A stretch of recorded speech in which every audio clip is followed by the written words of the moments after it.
بسم الله الرحمن الرحيم. الحمد لله رب العالمين والصلاة والسلام على أشرف الأنبياء وإمام المرسلين سيدنا ومولانا محمد وعلى آله وصحبه أجمعين. Assalamu alaikum wa rahmatullahi wa barakatuhu, and welcome to this reading of Contemplating the Quran on the themes of the 30 ajza of the Blessed Book. Tonight we are on the 17th juz of the Quran, covering surahs Anbiya and al-Hajj, and the theme of this surah is heedlessness and its remedy. Nothing destroys man like heedlessness, a sweet but poisonous malady that prevents him from recognizing that he is in grave peril.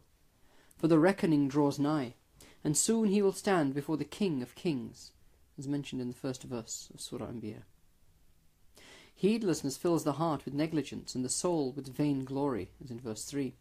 Those possessed of such souls cast all manner of aspersions upon the messengers and the righteous, after declaring, in heedlessness, that they have not listened and will not submit.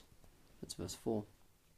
Such neglectfulness blinds man from the wisdom that pervades all corners of creation, making him seek out an object of worship that pleases his whim and fancy, even though this may be in defiance of all logic and intellect.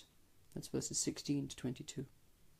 It clouds all insight as to the reality of the life, that the life of this world is short, that there is no escaping death, and that one's inexorable return is to one's Lord, as in verse 35.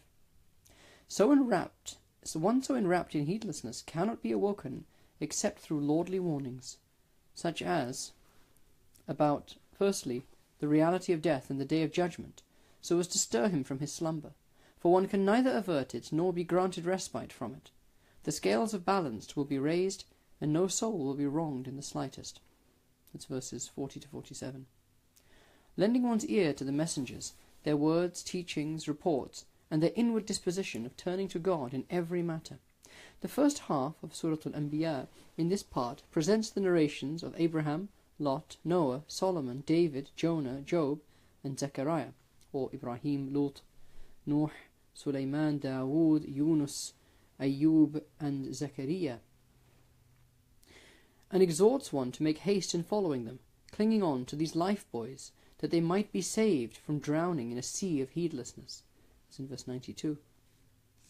Freeing oneself from pointless disputation that is born out of man's ignorance as to his own origination and the frailty of his constitution.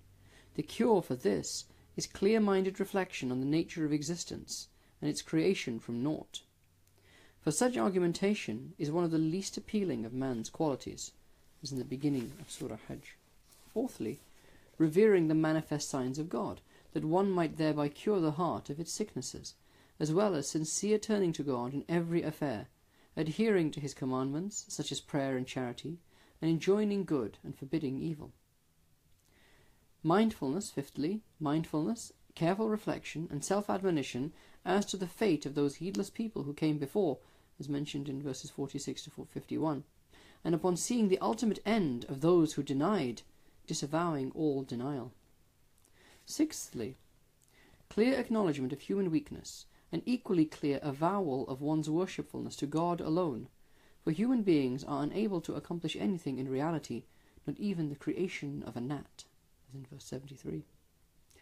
Seventhly, continual performance of works that are of benefit to all, and expanding the notion of what worship is, from merely bowing and prostrating, to practical methodologies whose guiding principle brings benefit to all, as in verse 77.